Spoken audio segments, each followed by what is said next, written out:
लग्नाचे दागिने म्हणजे श्रीमंत पेशवाई दागिने, नाशिकचे सुप्रसिद्ध सराफ मयूर अलंकार सराफ। ताज्या बातम्यांसाठी नाशिक न्यूजच्या YouTube चॅनलला सबस्क्राईब करा आणि बेल आयकॉनला प्रेस करा।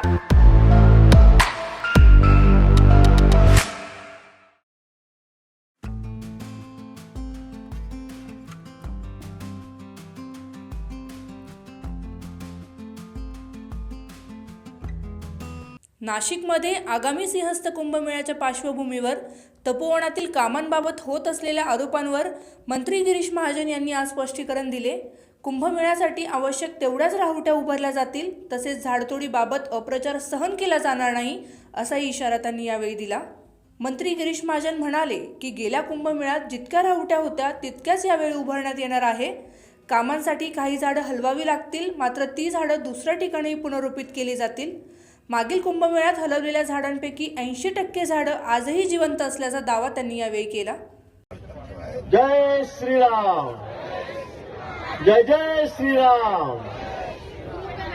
त्या ठिकाणी मंचावर उपस्थित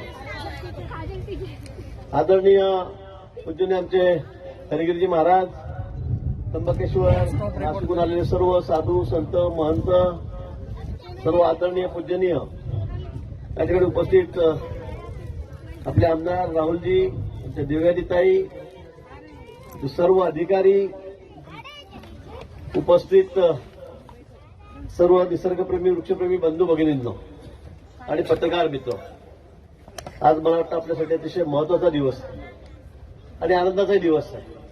कारण नाशिक शहरामध्ये आता आपण वृक्षारोपणाला सुरुवात केलेली आहे। तर म्हणजे गेल्या काही दिवसापासून वर्तमानपत्र असतील, दूरदर्शन असतील, सगळ्या चॅनलवर, नुसतं राज्यातल्याच नाही तर देशामधल्या टीव्ही चॅनलवर एक चर्चेचा विषय या ठिकाणी आपला वृक्षांचा झालेला होता। महाराजांनी त्या बाबतीमध्ये वाच्यताही या ठिकाणी केलेली आहे आणि आज तर आपण तिथे मोबाईल ॲपच्या या ठिकाणी उद्घाटन केलेलं आहे। याच्या माध्यमातून सुद्धा आपल्याला आता कुठे झाडं लावायची आहेत, काय आपल्याला सांगता येईल। तिथे आमची महापालिका आहेत, आमचे कमिशनर आहेत, आमचे सगळे अधिकारी आहेत, ते आपलं झाडं देतील, लावूनही देतील। साधू संतांचा निवास आहे तपोवन, तेवढी व्यवस्था आम्हाला करावीच लागेल। पण या मधल्या 12 वर्षाच्या काळामध्ये, 10 वर्षाच्या काळामध्ये पावसामुळे कोणी काही जाऊन ठिकाणी वृक्षारोपण केलं असेल, त्यामुळे मध्येच ज्या ठिकाणी आमच्या राहुट्या होत्या त्या ठिकाणी काही झाडं झुडपं उगवलेली आहेत आणि म्हणून आम्ही म्हटलं की आम्हाला तेवढी काढावी लागतील आणि त्याचा आम्हाला त्या ठिकाणी दुसरा पर्याय नाही।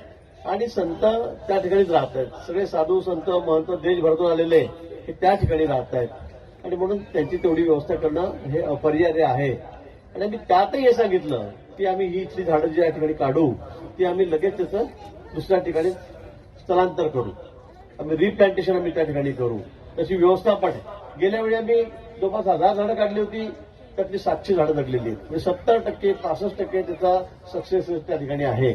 म्हणून हे पण आपण सांगितलं होतं। पण वृक्षप्रेमी आहेत, मला काही त्याच्याबद्दल बोलायचं नाही। त्यानंतर राजकीय संघटना त्या सुद्धा मी कामाला लागल्यात, आंदोलन केले, माझे अनेक कार्टून मधले कुऱ्हाड घेऊन असं उभा आहे मी, लंगोटी बांधून। झाड तोड्याची गोष्ट आपल्याला माहीत असेल मागची जुनी शाळेतली, तसं मला दाखवण्यात आलं, करवत घेऊन दाखवण्यात आलं। आणि हे बघा, हे सगळे झाडं तोडायला लागलेत, पर्यावरणाचा ऱ्हास करतायत, निसर्गाचा ऱ्हास करतायत, वृक्ष तोडतायत। पण मी आपल्याला या ठिकाणी सांगतो, आपण या ठिकाणी मी बोर्ड बघितलं, एक पेड माँ के नाम, मोदींचा फोटो, त्यांनी घोषणा केलेली आपल्या आईच्या नावाने एक झाड सगळेजण लावा, सगळेजण। आणि अशा पद्धतीने आपण एक झाड इतक्या लोकांनी जर लावलं, आज 13-14 कोटी लोकसंख्या आपल्या महाराष्ट्राची आहे, 140 लोकसंख्या ही देशाची आहे। मला वाटतं आम्ही जरा संकल्प पूर्ण केला तर मला असं वाटतं की दुसरी करण्याची गरजच नाही।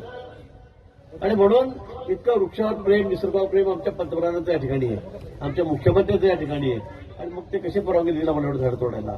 आणि म्हणून काहीतरी गैरसमज झालेत, त्यातून काही वृक्षप्रेमी समोर आलेत, मला त्याच्यासाठी बोलायचं नाही। पण बोलण्याच्या ओघामध्ये काही जास्त बोललं गेलं। कुंभमेळ्याची गरज काय, हा कुठला प्रश्न आहे? तिथे साधू संत गांजा प्यायला येतात, मला वाटतं हे म्हणणं अतिशय चुकीचं आहे, याला आम्ही मान्य करणार नाही। शेवटी मी त्यांना आधीच विनंती केली, तुम्ही झाडं आमची जाता येत समजा 500 झाडं खराब होतील, जातील 500 झाडं. पण 500 झाडाच्या बदल्यामध्ये आम्ही 15,000 झाडं लावतोय. अजून काय पाहिजे? आणि झाडं तुम्ही बघतात, त्यांनी सांगितलं की नुसते झाडं लावतात, छोटे छोटे 2-2 फुटाचे 1-1 फुटाचे, पुढच्या वर्षी दिसत नाही. आता यातलं एकही झाड 15,000 झाडामधलं एकही झाड मरणार नाही. एकही झाड 100% सगळी जी झाडं आहेत ती सगळी आम्ही जगवणार आहोत. त्यातलं एकही झाड मिळालं नसेल तर मला सांगा, आम्ही 200-500 झाड एक्स्ट्रा ठेवू.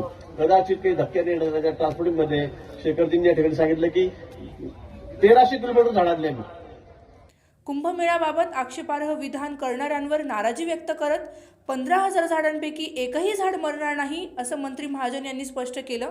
झाडांची लागवड शासकीय खर्चातून नव्हे तर CSR निधीतून केली जाणार असून 2 वर्षात तपोवन परिसरात दाट वनराई दिसेल असा विश्वास त्यांनी यावेळी व्यक्त केला. ताज्या बातम्यांसाठी नाशिक न्यूजच्या YouTube चॅनलला सबस्क्राईब करा आणि बेल आयकॉनला प्रेस करा.